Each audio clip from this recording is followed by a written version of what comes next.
বলা হলো যে আমার দেহ আমার সিদ্ধান্ত, ব্যক্তি জীবন। তার মানে কি আমি যা খুশি তাই করতে পারি, আমি বিবস্ত্র হয়ে বাইরে যেতে পারি। যদি এটাকে অধিকার মনে করেন, তাহলে যখন আমি হিজাব পরি তখন আমাকে পরীক্ষা কেন্দ্রে বাধ্য করা হয় নেকাব খুলতে, তখন আমার সেই অধিকারটি কোথায় গেল? এটি নিয়ে কিন্তু আমার কমিশন কিছুই বললেন না। এবং এই ব্যক্তি জীবনে স্বেচ্ছাচারিতাটাকে তৈরি করার পর তারা হাত দিলেন পারিবারিক পর্যায়ে, সমাজের সবচেয়ে ক্ষুদ্রতম ইনস্টিটিউশন। কি হলো যে মানে পুরুষকে করা হলো আমার প্রতিপক্ষ। এবং আইডিয়াটাও কিন্তু সুন্দর, পুরুষের ক্ষমতা ভাঙবো, সম অধিকার আনবো। কেন আমাদেরকে পুরুষের প্রতিপক্ষ করে দিলেন? আমরা তো ক্ষমতা ভেঙে আনতে চাই নাই, আমরা তো একে অপরের পরিপূরক ছিলাম।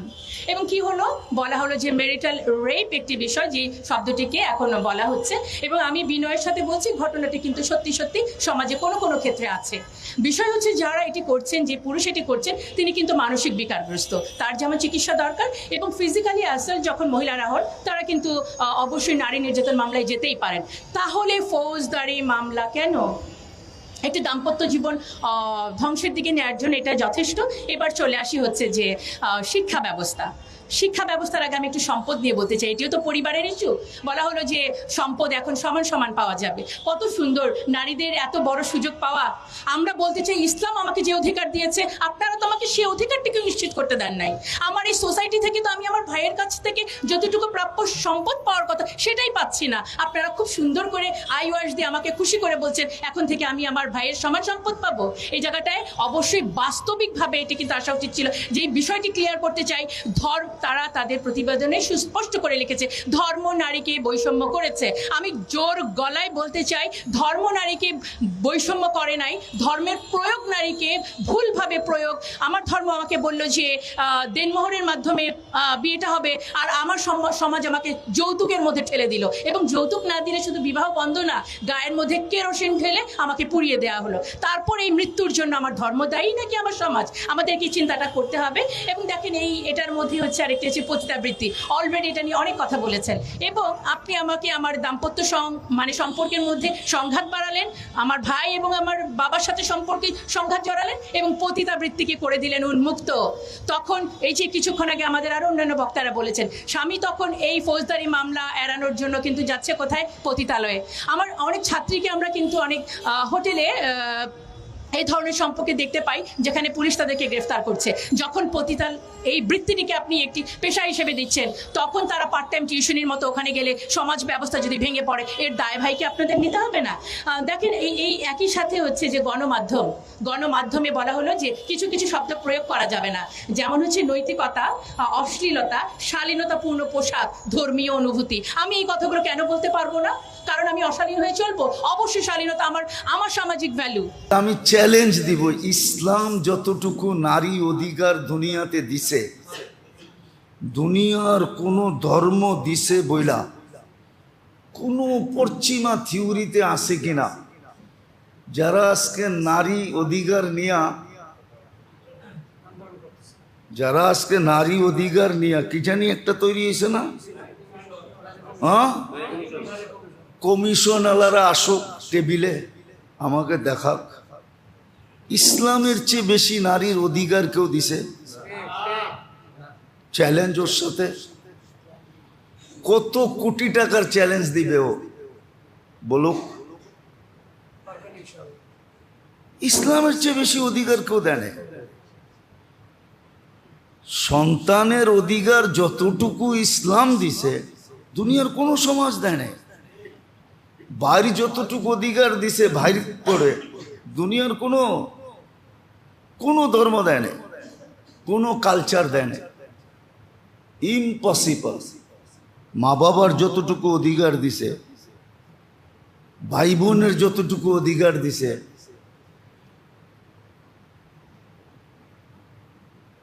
দুনিয়ার কেউ দেয় না, কোনো ধর্ম দেয় না। চ্যালেঞ্জ, এটা গ্রহণ করবে না? বলে আমাদের সাথে দুশ্মনী এটা নিয়েই যে ইসলাম এত অধিকার দিছে, দিতে দিতে দিতে দিতে দিতে দিতে দিতে হোম মিনিস্টার বানায় ফেলছে। ঘরের বউ কি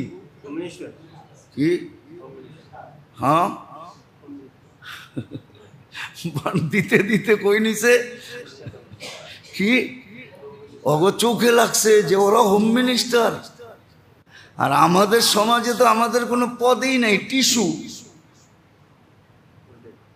কি।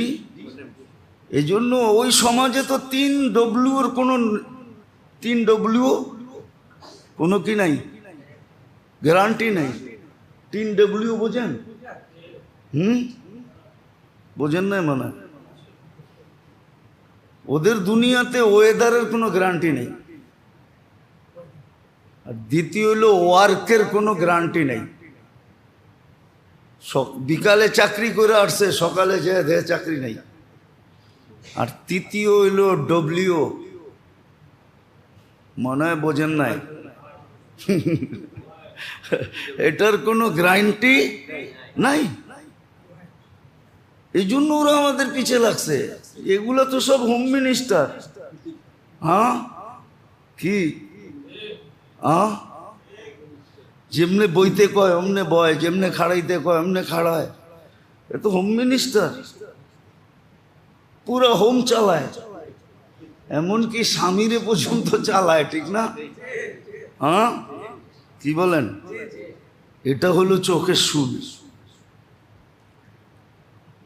এটাই চোখের শুল হয়ে গেছে। এই কারণেই আজকে ওরা আমাদের পিছে লাগছে। আর যেমনি বুঝাইতেছে অমনি বসতেছে। আমরাও আজই বললাম না, হুজুকে বাঙালি, যেরকম বুঝাইতেছে এরকমই বসতেছে। অথচ চ্যালেঞ্জ তো দিলাম যে ইসলাম রিলেশনশিপের যে অধিকার দিছে, সম্পর্কের যে, শুধু নারী না, ইসলাম যে অধিকার দিছে, এই অধিকার দুনিয়াতে কোনো ধর্ম আজ পর্যন্ত দিতে পারে না, কিয়ামত পর্যন্ত দিতে পারবে না, কিয়ামত পর্যন্ত দিতে পারবে না। চ্যালেঞ্জ। কোনোদিন কেউ টকশোতে বসে পারবে না যে ইসলাম যে অধিকার দিছে এক একটা রিলেশনশিপের, এই অধিকার কেউ কাউকে দিতে পারে না। কোনো ধর্ম দিতে পারে না, কোনো কালচার দিতে পারে না, পশ্চিমারা দিতে পারে না। আমরা মানি না বিদায়। একটা সূক্ষ্ম কথা, সামাজিক ভ্রাতৃত্ব যেটা ইসলাম দিছে, সামাজিক, আল্লাহ রসুল বলছে লা তুমিনু হাত্তা তাহাব্বু, পরিপূর্ণ মোমেন হবে না যতক্ষণ পর্যন্ত তুমি সমাজে থাইকা একে অপরকে অগাধ ভালোবাসার বন্ধনে ভালো না বাসবে। বলছে হাল আদুল্লুকুম আলা শাইইন ইযা ফাআলতুম আহবাবতুম, এরকম জিনিস বলবো যেটা দিয়ে তোমাদের আপসে ভালোবাসা হবে? তো বলছে বলেন ইয়া রাসূলুল্লাহ। তো বলছে উফসুস সালাম ফিমা বাইনাকুম। এই জন্য বুখারীতে রহমতুল্লাহ আলাই, বুখারী শরীফে বাব বানছেন যে সাল্লিম মান আরাফতা ওমান লাম ইয়ারিফ, যাকে চিনো তাকেও সালাম দাও, যাকে না চিনো তাকেও সালাম দাও। ছোট বড়কে সালাম দাও, বড় ছোটকে সালাম দাও। আবার এটাও বলছে সালাম উঠা যাওয়া এটা কিয়ামতের নিদর্শন। যেমন আমাদের সমাজে সালাম নাই, সালাম একজন আরেকজনকে সালাম দেয় না, বলছে মহব্বত উঠা যাবে। আজকে যেরকম সমাজে মহল্লায় মহব্বত নাই,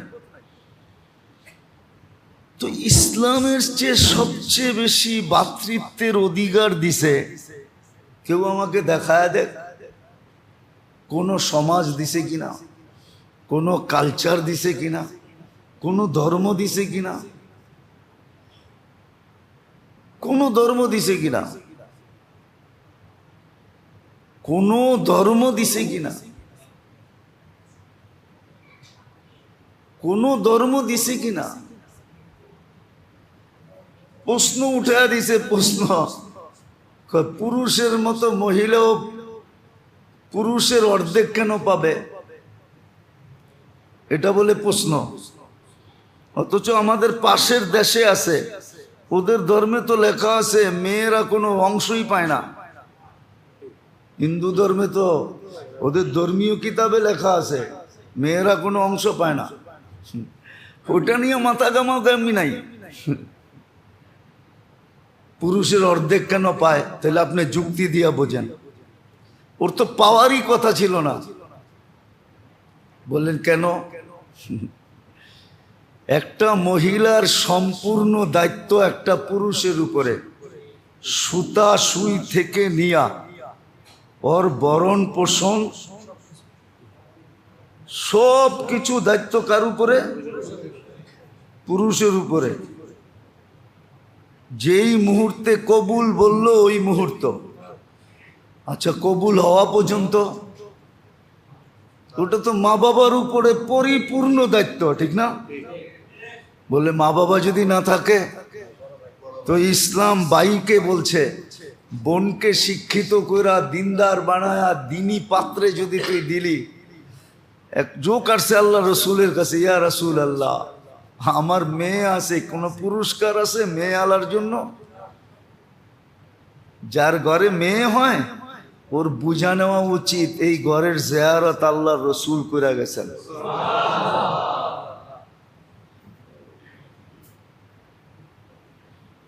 তো বলছে মেয়েকে যদি প্রথম তিনটা বলছে তুমি সুশিক্ষিত করে যদি সুপাত্রে দিলে তোমার জন্য জান্নাত। বলছি ইয়া রাসূলুল্লাহ, যদি দুইটা হয় তা তোমার জন্য। কয় যদি একটা হয় তাইলে তোমার জন্য। বলছে যদি মেয়েই না থাকলো? কয় বোন আছে? বলে আছে। বলে তাকেও যদি সুশিক্ষিত করে সুপাত্রে দিলে তোমার জন্য জান্নাত। তাহলে তার পরিপূর্ণ বিয়ের আগ পর্যন্ত ভরণ পোষণ ভাইদের দায়িত্ব, আর বিনিময়ে কি?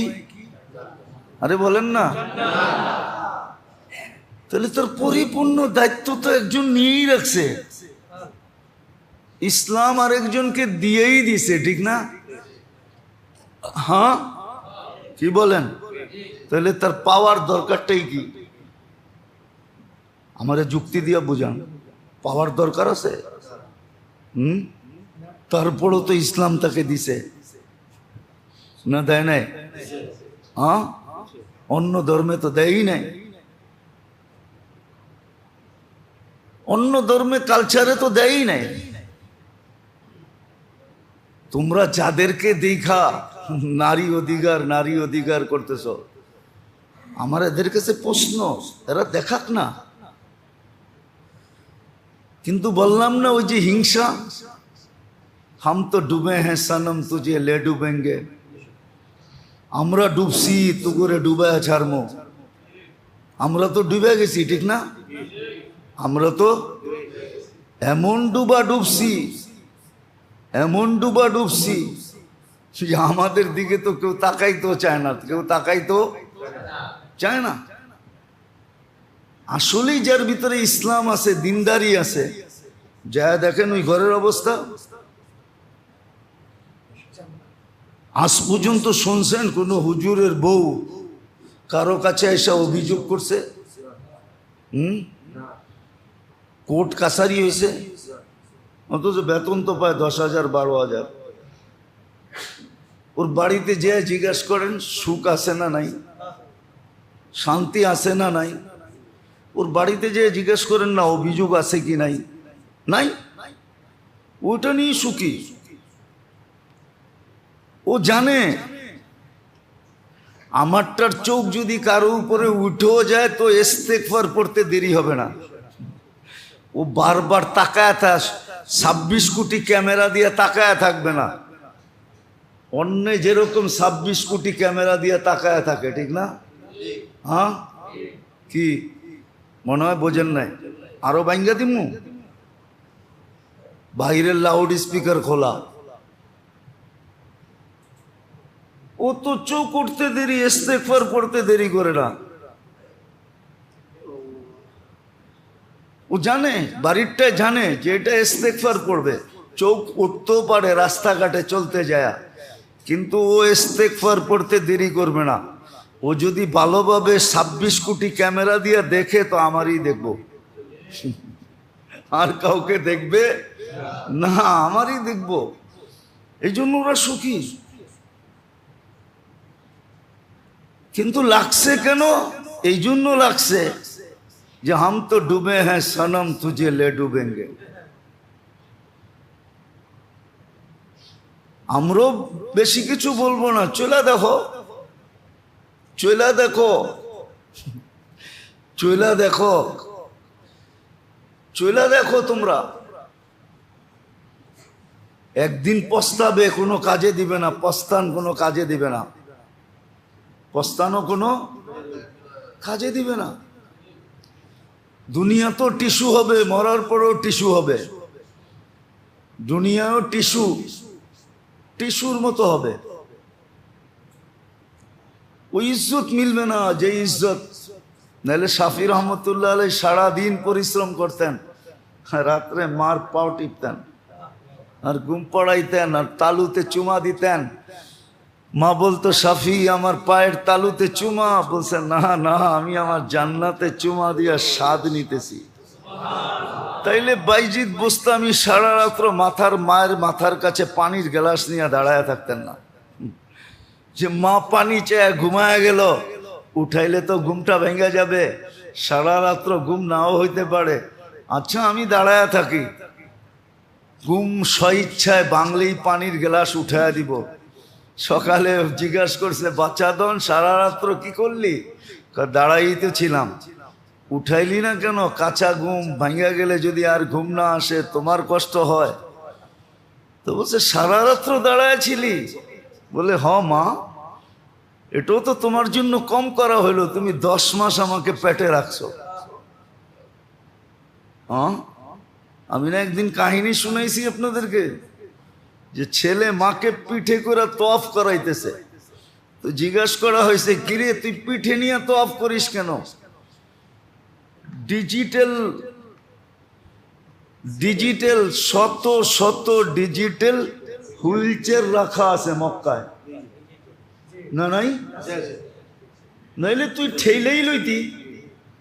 মা তো 10 মাস পেটে রাখছে, আমি একটু পিঠে নিয়ে দেখি না কষ্টটা কিরকম করছে। তো সারা রাত্র দাঁড়ায় ছিল, দোয়া দিছে এরকম, এক দোয়ায় বাইজিৎ বাইজিৎ। দেখা তোদের নারী সংস্কারের ভিতরে দেখা এরকম একটা টিস্যু। ও নিজেরা হয়ে গেছে টিস্যু, এখন সবাই টিস্যু বানাইতে চাইতেছে। হাম তো ডুবে হ্যাঁ সনম তুঝে লে ডুবেঙ্গে। ওরা কি জানে না? যারা নারী কমিশনে আছে ওরা কি দুনিয়ায় ঘোরে না? ওরা কি জানে না ইউরোপ কালচারে নারীর কতটুকু মর্যাদা আছে? পশ্চিমাদের রিলেশনশিপের ভিতরে কতটুকু হক আদায় করা হয়, একজন আরেকজনের দায়িত্ব আদায় করে কতটুকু, ওরা কি জানে না? অন্ধ, অজ্ঞ? ওরা কি জানে না? জানে, কিন্তু ওরা ডুবছে। কি করব? ওরা নিজেরাই তো ডুবা। বলতে গেলে বলতে হয়, ওরা নিজেরাই তো ডুবা, ডুবে গেছে। এই জন্য আমাদেরকেও ডুবাইতে চাইতেছে, যে আরো ডুবক। তারপরও বলতেছি আলহামদুলিল্লাহ, সুম্মা আলহামদুলিল্লাহ। আমি বহুতবার আপনাদেরকে বলছি, সব জায়গায় বলছি। আমেরিকার কাহিনীও বলছি, যে বৃদ্ধা চোখের পানি ঝরাইতেছে, ছেলে হুইল চেয়ার থেকে মাকে কোলে কইরা গাড়িতে বসাইতেছে, আর মহিলা দূরে দাঁড়ায় কাঁদতেছে। জিজ্ঞাসা করা হয়েছে, কাঁদিস কেন? বলে, এই দৃশ্য আমাকে কাঁদাইতেছে। আমার গুলা কই হারায় গেছে জানি না। বৎসরে 2টা কেক নিয়ে আসে, একটা ফাদার ডে, একটা মাদার ডে। আর দেখ, বাচ্চার মতো মাকে কোলে কইরা গাড়িতে বসাইতেছে। কেমন যত্ন! সত্য। আলহামদুলিল্লাহ, সুম্মা আলহামদুলিল্লাহ। আমাদের সমাজে এখনো যতটুকু আছে রিলেশনশিপ, এখনো আমরা আশা করি 70% আছে। 30% ভাই পাওয়া যাবে, বাইর খবর নেয় না। এখনো 70% আছে। আপনি সদরঘাট যান, সাইদাবাদ যান, গাবতলী যান, কমলাপুর যান, যতগুলো স্টেশন আছে সবগুলাতে যান, মহাখালী যান, ফলের দোকানে যেয়ে দেখবেন একটা একটা করে কিনে, একটা আনার কিনে, 2টা আপেল কিনে, 100 গ্রাম আঙ্গুর কিনে। যদি জিজ্ঞেস করে তুই এত অল্প অল্প করে সব আইটেম কিনোস কেন? মা বাবা বাড়িতে আছে তো। শ্রম পেশার মানুষ, বাড়িতে যেতেছি, বয়স হয়েছে, এদেরও মনে চায়, তো সব আইটেম একটু একটু করে লয়ে যেতেছি। আর যা দেখেন, ঠিকই যা দেখেন, যারা ওদের শিক্ষায় শিক্ষিত হয়ে গেছে ওরাই মা বাবাকে বৃদ্ধাশ্রমে রাখে। আলহামদুলিল্লাহ আমাদের এখনো 70% সন্তান মা বাবাকে মাথায় রেখা পালে। এখনো ছেলে রক্ত বেচা মা বাবাকে পালতে চায়। বিশেষ করে আমাদের মধ্যবিত্ত আর গরিব শ্রেণীরা এখনো মা বাবাকে বুকে রেখা পালে, না পালে না? 70%, 30% হারায় গেছে আমি মানি। ওরা যারা পশ্চিমা কালচারে নিজেদেরকে শিক্ষিত করছে,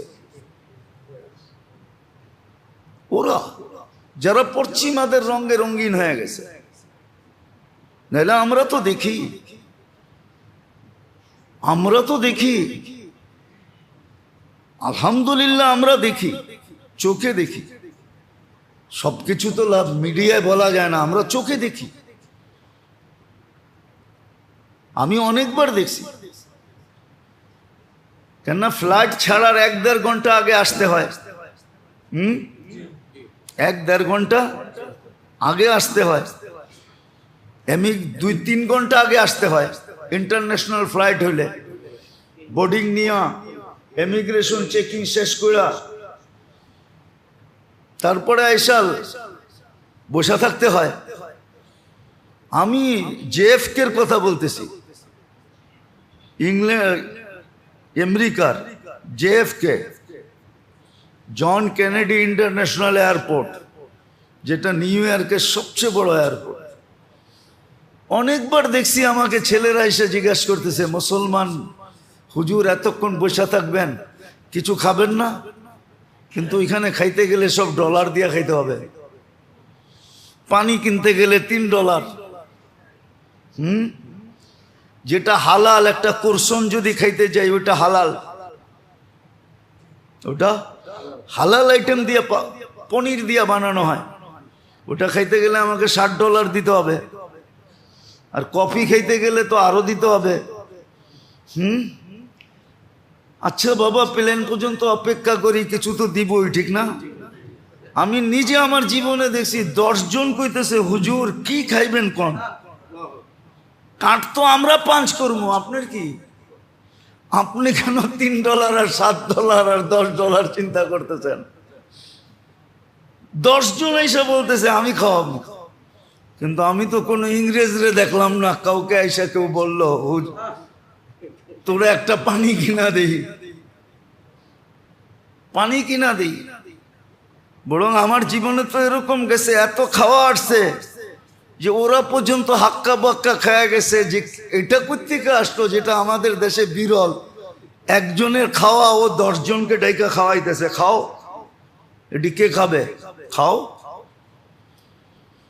এত খাওয়ান আসছে যে 10 জনে খাওয়ার পরও আমার কাছে রয়ে গেছে। আমি প্লেনে নিয়ে উঠছি, এটা সারা প্লেনে ঢাকা পর্যন্ত আইতে আইতে খাইছি।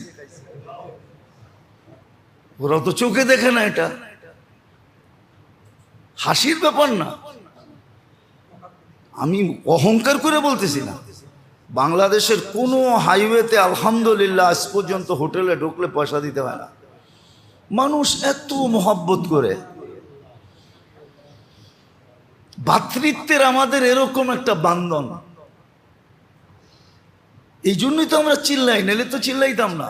কি দরকার ছিল আমার চিল্লানের? আমার ঘর তো ঠিক আছে, পাও টিপায়া ঘুম পড়ায়, পাও টিপায়া ঘুমেরতে উঠায়, আমার আর কি দরকার? আবার নজর লাগাই দেন না। আমার দরকারটা কি? পাও টিপতে টিপতে ঘুম পাড়ায়, আবার পাও টিপতে টিপতে ঘুমের থেকে উঠায়। চোখ লেগে যেতে পারে, নাহলে আরো অনেক কিছু বলা যায়। জীবনে কবে নিজের হাত দিয়া খাই এটাও ভুলে গেছি। আমাদের তো এর বিরুদ্ধে বলার কোনো দরকার নাই, কিন্তু বলতেছিলাম এই জন্য যে আমাদের পিছনে পড়ছি মারা লাগছে কেন এটা বুঝাইতে চাইতেছি। আবার আমাদের ভিতর থেকে কিছু লোক তৈরি করে ফেলছে, আবার তৈরিও ওদেরকে করছে যারা নিজেরাই ডুবা, নিজেরাই ডুবা। ওর লাইফে শান্তি নাই, অশান্তি। এই জন্য ও ভাবতেছে আমিও শান্তিতে কাউকে থাকতে দিব না। কিন্তু সত্য এটা, জালেম কো জুলুম করনে দো, জুলুম হি তুম লে ডুবেগা। বেশি দিন করা সম্ভব হয় না, কেননা আল্লাহরও তো একটা সিস্টেম আছে, ঠিক না? যাক, যেটা আমার বুঝানোর বিষয় ছিল না, কেন জানি এতগুলা কথা বলে ফেললাম। আমার বুঝানোর বিষয় ছিল না, কিন্তু মাইনা রাখেন, ইসলাম যতটুকু ভ্রাতৃত্ব, যতটুকু রিলেশনশিপকে ইসলাম যতটুকু হুকুক দিছে, অধিকার দিছে, মায়া দিছে, মমতা দিছে, স্নেহ দিছে, ভালোবাসা দিছে, শ্রদ্ধা দিছে, ভক্তি দিছে, এবং একজন একজনের, আপনি এই কথাটা চিন্তা করেন না, আল্লাহর রসুল ঘোষণা দিতেছে লা ইউমিনু আহাদুকুম, ওই ব্যক্তি মুমিনই না। হ্যাঁ, ওই ব্যক্তি মুমিনই না যে প্রতিবেশী ক্ষুধার্ত থাকে আর সে খায়, আর সেটা জানে, জানা সত্ত্বেও নিজে খায় আর প্রতিবেশী ক্ষুধার্ত থাকে, তো মুমিনই না। আল্লাহর রসুল বলছে প্রতিবেশী অধিকারের ব্যাপারে আমাকে এতটুকু বলতে ছিল, আমি ভয় পাইতেছিলাম সে উত্তর সুরি না হয়ে যায়। একজন প্রতিবেশী, ওইখানে ধর্ম নাই, যে নিজের ধর্মের প্রতিবেশী, বলছে যে কেউ হোক,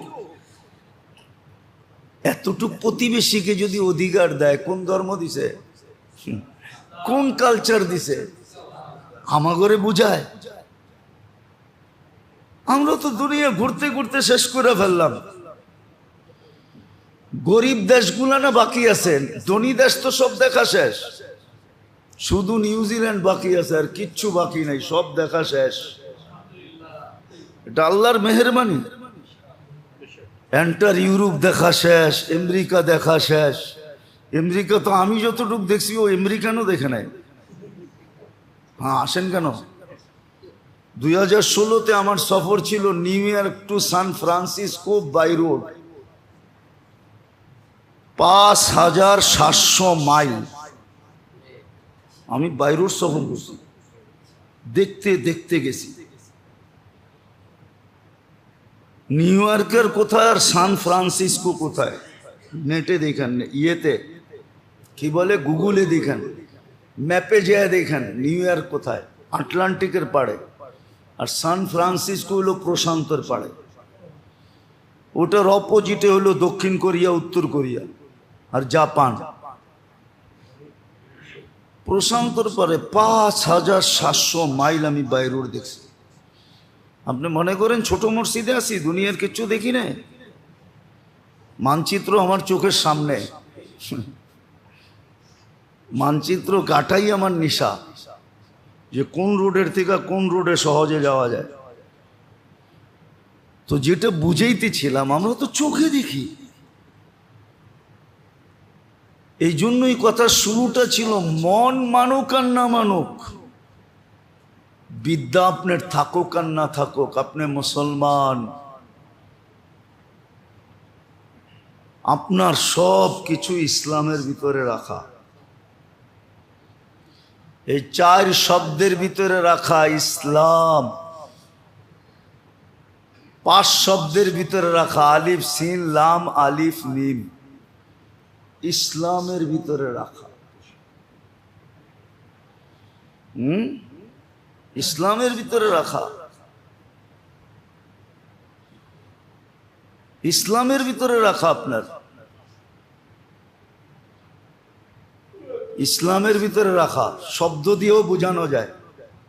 আপনার নিরাপত্তা ইসলামের ভিতরে রাখা, প্রথম আলিফ। আপনার সালামতিও ইসলামের ভিতরে রাখা, ওইটা পরে সিন। আপনি লুৎফ পরে লাম, আপনার মজাও ইসলামের ভিতরে রাখা, পরে আবার আলিফ। পরে আলিফ, আপনি লুৎফ, এটাও ইসলামের ভিতরে রাখা। আপনার উলফত, এটাও ইসলামের ভিতরে রাখা। পরে মিম, আপনার মোহাব্বতও ইসলামের ভিতরে রাখা।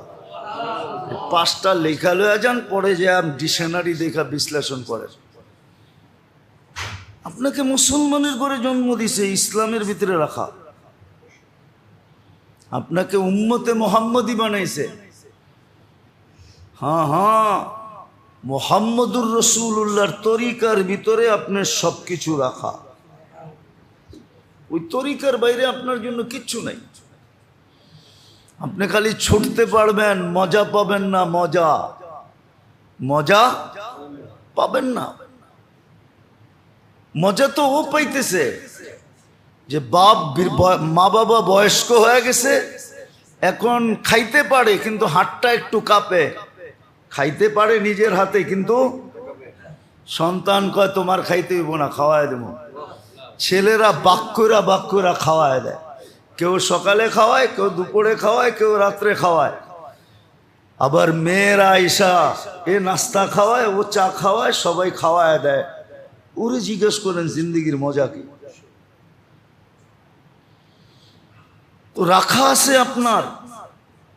আপনি মুসলমান, আপনার সবকিছু ইসলামে রাখা। আমি পাঁচটা দেখাইলাম। আপনার আমানও রাখা, আপনার সালামতইও রাখা, আপনার লুৎফও রাখা, আপনার উলফতও রাখা, আর আপনার মোহব্বতও রাখা ইসলামের ভিতরে। আর আপনি উম্মতে মোহাম্মদী, নবীর তরিকার ভিতরে সব রাখা। নবীর তরিকার ভিতরে সব রাখা। নবীর তরিকার ভিতরে সব রাখা। আমার মনে আছে অনেক দিন আগের কথা, হবে 15-20 বছর হয়ে যাবে পড়ায়। আমার এক দেশে সফর চলতেছিল, বিদেশে। তো রাত্র 2টা থেকে 2:30 বাজবে। ওই এরিয়ায় রাত্র দিন হয়, দিন রাত্র হয়। মানে শুরুই হয় 11টার পরের থেকে, ফজর পর্যন্ত চলে। সৈকত এরিয়া, সারাদিন সুনসান থাকে। তো আমি রাত্রে গাস্ত করতেছিলাম, এক বাঙালির হোটেলে গেছি। ও আমারে 3 দিন ঘুরাইছে। কয়দিন? প্রথম দিন আমি গেছি 1টার সময়, বলতেছে আমাদের পিক আওয়ার, বেচাকিনির ধুম, এখন সময় দিতে পারবো না, কালকে আসেন। পরের দিন গেছি 2টা 2:30টায়, এই দাউদকান্দি বাড়ি, জামাই বউ মিলা হোটেল চালায়। পরের দিনও আমারে এরকম কয়েটয়ে খেসাইয়া দিছে যে এখন ক্লোজিং আওয়ার, একটু পরে বন্ধ করে দিব, সময় দিতে পারবো না। আমি তৃতীয় দিন গেছি 3:30টা 4টার দিকে। হুজুর আপনিও তো নাছর বন্দা, আমার ঘরে ছাড়বেন না, তাইলে 1 ঘন্টা অপেক্ষা করেন, আমরা একটু পোশাক আশাক চেঞ্জ করে আসি। কেননা পোশাক আশাক দুইজনেরই এরকম, ও মুসলমান কইলেও কেউ বিশ্বাস করবে না যে চেঞ্জ কুঞ্জ করে আসছে। জিজ্ঞাসা করলাম, তো আল্লাহ পয়সা দিছে, ডেলি রাত্রে পয়সা ছাপায়, এরকম বেচা কিনি। কিন্তু 3টা বাচ্চা, 3টাই হলো প্রতিবন্ধী। হ্যাঁ, আমি বললাম তোর এই টাকা দিয়ে কি হবে? যাক আলহামদুলিল্লাহ। তো ওইখানে আমি একটা কাহিনী দেখতেছিলাম। দ্বিতীয় দিন 2:30 বাজছে, ওই এরিয়াটা আবার যেরকম হোটেল, বাকিগুলা বললাম না আর কি, সৈকত তো ওইখানে স্যুটও বানায়, স্যুট। ইউরোপিয়ানরা পোশাক বানায়। তো এক মেয়ে 2:30টার সময় রাত্রে আসছে, আমি এক জায়গায় গাছ করতেছিলাম দোকানে, তো ওই দোকানে আইসা স্যুট বানাই ফিটিং হইল কিনা দেখতে আসছে। আর দেখতে আইসা সে বিপদের সম্মুখীন হয়েছে রাস্তায়। তো আমি বলতেছিলাম, দেখো এটা কি ইসলামের জীবন? 17-18 বছর বয়স হবে। এই বয়সের মেয়েরা তো এই মুহূর্তে মা বাবার কোলের ভিতরে ঘুমায়, ঠিক না? হ্যাঁ, কি বাবা রাত্রে আইসা নিজে এই সমস্ত মেয়েদেরকে, কি আপনাদের মেয়েদেরকে আপনারা খাওয়ান না? মামা বইলা গলা শুকান না? আর এটা কই হারায় গেছে? তাই আমি বললাম, তারপরও তোমরা বোঝো না এটা কি জিন্দিগি? এই বয়সের মেয়ে তো মা বাবার চোখে চোখে থাকে, ভাইদের মাথার উপরে থাকে, ঠিক না? আমাদের সমাজে আলহামদুলিল্লাহ অনেক আছে, অনেক ভাই আছে খাটতেছে, বিয়ে করে না কেন? আমার 2টা বোন আছে, আমি ওদেরকে মানুষ করতে হবে, জায়গা মতে পৌঁছাইতে হবে, তারপরে নিজের চিন্তা করব। বলেন কোন কালচারে এটা আছে? দেখাইতে পারবে দুনিয়ার কোনো কালচারে?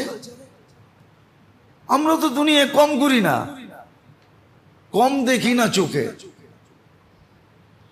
যা হোক, যেটা বুঝাইতেছিলাম যে আপনি মুসলমান, মনের ভিতরে মন মানুক আর না মানুক, আপনার শিক্ষা এটা বলুক আর না বলুক, আপনার পরিবেশ থাকুক আর না থাকুক, দিলে গাথেন আপনি মুসলমান, সবকিছু ইসলামের ভিতরে রাখা আছে।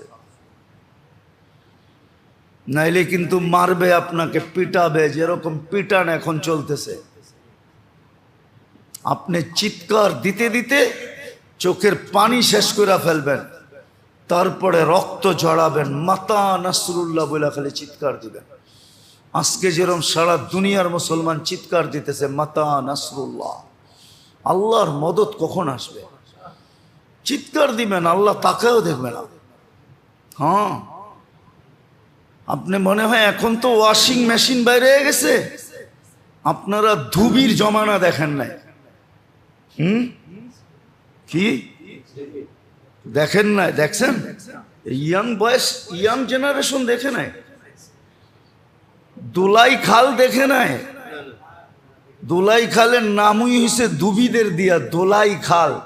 এইখানে সারা শহরের কাপড় ধোলাই করা হইতো। আর দুবি যখন কাপড় পিটায় তো কাপড়ের জবান নাই, নাইলে কাপড়ও চিৎকার দিত, আমারে এত জোরে পিটাস কি লেগা। কিন্তু দুবি বলতো যে আমি করমু তো করমু কি, আমাকে তো কাস্টমারকে ওয়াশ দিতে হবে, ওয়াশালা দিতে হবে। আর তোরে যদি আমি না পিটাই তাইলে ওয়াশালা আমি দিতে পারবো না। কাস্টমার কাপড় খুইলা আমার মুখে মাইরা কইব, আর 2-1টা চটকনও দিব যে কিরে কি দুইছস, টাকা তো ঠিকই নিছস কিন্তু ময়লা তো রয়ে গেল, আমিও তো মজবুর, তোরে না পিটাইয়া কোনো গতি নাই আমার জন্য, তুই চিৎকার দিলে হবে তো হবে কি? আল্লাহ বলে আমারও তো কোনো গতি নাই, আমি তো বন্ধুর সাথে বলছি তোমাকে আমি লজ্জিত করব না, কিয়ামতের দিন আপনার উম্মতকে আমি পবিত্র আপনার হাতে উঠায়া দিব। এখন তোমাদেরকে পিটানো ছাড়া আমার কোনো গতি নাই, এই জন্য আমাদেরকে পিটাইতেছে। দুবির যেরকম কোনো গতি নাই, আমি আল্লাহর সাথে দুবির উদাহরণ দিতেছি না। আবার কেউ এটা নিয়ে লেখালেখি করতে পারে, বুঝানোর জন্য বলতেছি। যেরকম দুবির কোনো গতি নাই, ওয়াশিং মেশিনের ভিতরে যেই সিস্টেম আছে ওই সিস্টেমেই ও ধুইব, এর বিপরীত দোয়ার ওর কোনো গতি নাই। আপনাকে দেখা দিতে হবে যে এই কাপড়টা অনেক পুরান হইতে পারে, ওয়াশিং মেশিনে দেওয়ার পরে এটা ছিঁড়া। হ্যাঁ, এরকম হয়, আমরা দেখি। বাহিরে গেলে তো আমরা কাপড় ধুই ওয়াশিং মেশিনেই, কেন রাস্তার পাশে লাগানো আছে, কয়েন ঢুকায়া কাপড় দিয়ে দিবেন, ওয়াশ হয়ে শুকায়া বেরিয়ে চলে আসবে। এরকম হয়েছে অনেকবার যে কাপড় দিছি, বাড়ি করার পরে দেখতেছি এটা আমি পরমু তো দূরের কথা, দুনিয়ার কেউ পড়তে পারবে না। মাশাআল্লাহ বিলকুল সাইজ করে দিছে, পরে ওইখানেই ডাস্টবিনে ফালায় আসতে হয়েছে। কি করবো, ছিঁড়া গেছে চতুর্দিক দিয়া। হ্যাঁ, এখন এর পড়লে ওই কয় না বাইরে পড়ার আগে ঘরে পড়ে পানি, পুরা সদরঘাট শেষ। তো ভুল তো আমারই ছিল যে আমি ওয়াশিং মেশিনে দিছি কেন, ঠিক না? আজকে আল্লাহ আমাদেরকে ওয়াশ করতেছেন এই জন্য। বন্ধুর হাতে পুতো পবিত্র উঠায় দিতে হবে। হ্যাঁ, এই জন্য চিৎকার দিতেছি, কোনো কাজে লাগতেছে না। এই জন্য মনে গাথেন, মন যদিও না মানে, বিদ্যা বুদ্ধি যদিও না বলে, পরিবেশ যদিও বলে এটা ঠিক না, তারপরও মনে গাথেন যে আপনি মুসলমান হিসাবে নির্বাচিত, ইসলামের ভিতরে সব রাখা আছে। আপনি উম্মতে মুহাম্মাদি, নবীর তরিকার ভিতরে সব রাখা আছে। এর বাহিরে যাবেন, যাইতে পারেন, ইচ্ছা স্বাধীনতা দিছে বিদায়, আল্লাহ কিচ্ছু বলবে না। কিন্তু একদিন আপনি পস্তাবেন, একদিন আপনি পস্তাবেন, বড় পস্তাবেন, বড় পস্তাবেন, আপনি বড় পস্তাবেন। ইহ দুনিয়াতেও পস্তাবেন, মৃত্যুর পরেও আপনাকে পস্তাইতে হবে। আর আল্লাহ চোখে দেখাইতেছে। নাইলে আমাদের তো এক সময় ধারণা ছিল যে সারা দুনিয়ায়, আমার জীবনের কাহিনী বলতেছি, 2008-এ আমি ফ্রাঙ্কফুর্টে একদিন দুপুর বিকালে বৈশা অনেকক্ষণ কাঁদতেছিলাম, শুধু দৃশ্য দেখা। কেননা ফ্রাঙ্কফুর্টে বিকালবেলা, ফ্রাঙ্কফুর্টের ভিতরে আমাদের যেরকম বুড়িগঙ্গা আছে এরকম একটা নদী আছে, এটার দুই পাশে পার্ক বানানো আছে, ভিতর দিয়া প্রমোদতরী চলে, খুব আস্তে আস্তে প্রমোদতরী বোঝেন, ওটার ভিতরে ভার আছে, সব আছে, ফুর্তি করার লঞ্চ আর কি। তো পার্কে বিকালবেলা সব বৃদ্ধাশ্রম থেকে যখন নিয়ে আইসা বাসে পার্কে ছেড়া দেয়, পার্কে ছেড়া দেয়। আবার প্রত্যেক বাসের ভিতরে লোক আছে যারা এদেরকে দেখভাল করে। তো এদের দৃশ্য দেখা আমি একদিন বিকালবেলা, আমাদেরও সফর চলতেছিল টাইট, কিন্তু আমার চোখে পানি চলে আসছে। আমি অনেকক্ষণ কাঁদতেছিলাম এই দৃশ্য দেখা, আর আল্লাহর কাছে শুকরিয়া আদায় করতেছিলাম যে আল্লাহ, আপনি আমাদেরকে কত উত্তম রিলেশনশিপ দিয়েছেন, কত উত্তম সম্পর্ক। এই বয়সের বাবা মাকে সেবা কইরা সন্তান নিজেও তৃপ্তি পায়, আবার মাঝে মাঝে বলে আমি জান্নাত পাবো, জান্নাত। বাবা আমার উপরে খুশি, মা আমার উপরে খুশি। সত্য এটা, আমার বয়ান আছে 2 দিন আগের। আসলেই মা বাবার দোয়ায় মানুষ অনেক উপরে ওঠে। এই জন্য আমাদের ইসলামের বাহিরে যাওয়ার সুযোগ নাই, মুহাম্মদুর রাসূলুল্লাহর তরিকার বাহিরে যাওয়ার সুযোগ নাই। মন যদিও না মানে তারপরও মানান, বিদ্যা যদিও না বলে তারপরও স্বীকারোক্তি দেন, পরিবেশ যদিও না বলে তারপরও আপনি ওটার সামনে হা বলেন, কাজে দিবে, নাহলে বড় পস্তাইতে হবে। দুনিয়া আমাদেরকে ডুবাইতে চায়, কেননা ওরা ডুবছে। এখন ওই প্রবাদ বাক্যই সত্য, হাম তো ডুবে হ্যাঁ সনম তুঝে লে ডুবেঙ্গে। ওরা ডুবছে বিদে আমাদেরকে ডুবাইতে চায়। আল্লাহ আমাদেরকে হেফাজত করুক, বুঝার তৌফিক দান করেন। ওমা আলাইনা ইল্লাল বালা।